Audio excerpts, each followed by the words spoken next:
This is the digital ticker at the Bombay Stock Exchange, flashing record highs for the Nifty and Sensex.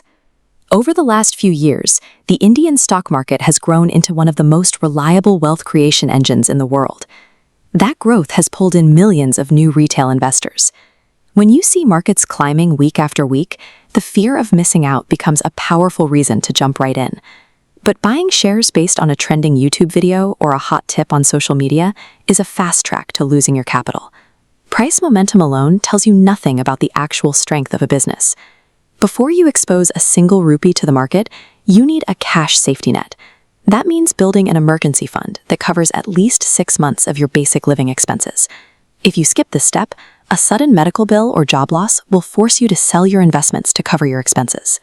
If the broader market happens to be down when that emergency hits, you lock in permanent losses. You cannot safely participate in equities until you have insulated your daily life from volatility. Build the liquid safety net first. Once you are ready to invest, you face a choice. The first path is direct stocks. When you buy shares, you are buying partial ownership in a specific company's future profits and losses. The second path is mutual funds. Here, a professional manager pools money from thousands of investors to buy a diversified basket of different stocks and assets. Direct stocks give you absolute control. If you pick a winner, you keep all the gains. But that high ceiling demands intense, active effort to research and monitor every company you own.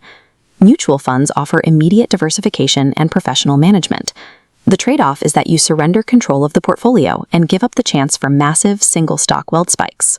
To capture India's economic growth, you have to decide, do you have the time and skill to take the wheel yourself, or are you better off paying a professional driver?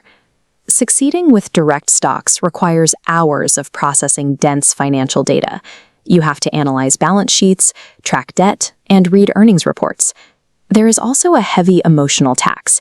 When global sentiment sours or sector-specific bad news hits, watching a company you handpicked drop 20% tests your discipline immensely.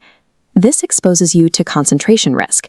If your wealth is tied up in just 3 or 4 companies, a failure in any one of those specific businesses can permanently cripple your portfolio.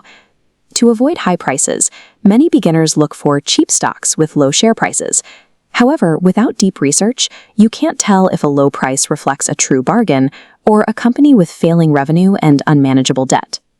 Finding the rare companies that multiply your initial investment makes for great dinner party stories. Uncovering them consistently, however, requires professional-level dedication. Direct equity investing offers the highest possible returns, but it demands an input of time and emotional control that most working professionals simply cannot sustain. Equity mutual funds solve the concentration problem immediately. By investing your money across dozens of different companies at once, they build an instant shield against individual business failures. You pay for this protection through the expense ratio, a small annual fee charged by the fund. This fee is the direct cost of outsourcing the research, the trading, and the stress.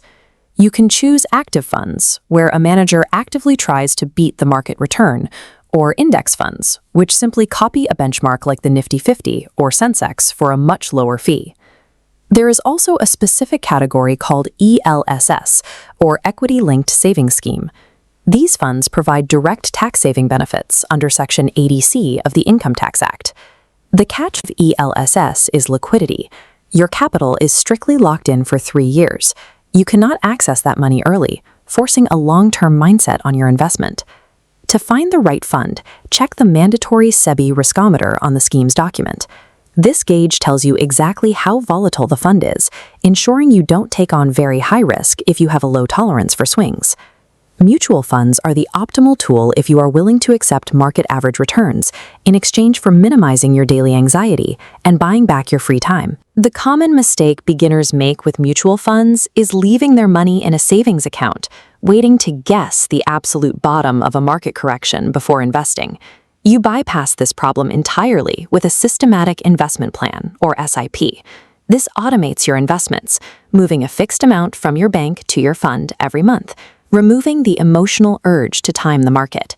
With rupee cost averaging, your fixed monthly investment automatically buys fewer units when the market hits expensive peaks, but during crashes, that same amount acquires significantly more units in the deep valleys, pulling your average cost per unit down.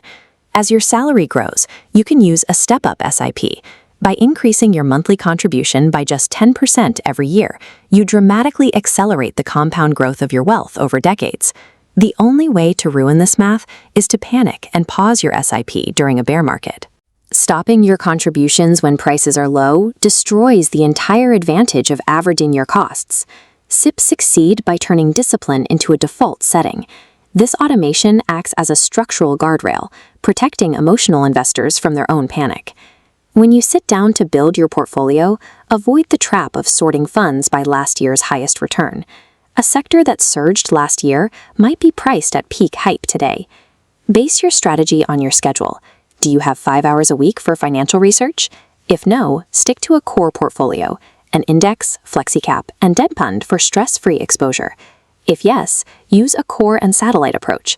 Keep 85% in stable mutual funds and 15% in direct stocks, satisfying your active urge while capping downside.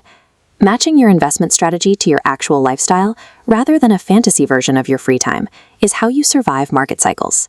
The Indian stock market functions as a systematic wealth creation engine. It rewards those who prioritize long-term compounding over short-term speculation.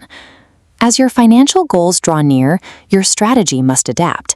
You must gradually shift your money out of volatile equities and into stable debt instruments to protect your wealth from sudden market corrections.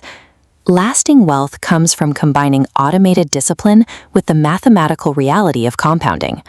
By exchanging the stress of active effort for a systematic plan, you allow time to do the heavy lifting.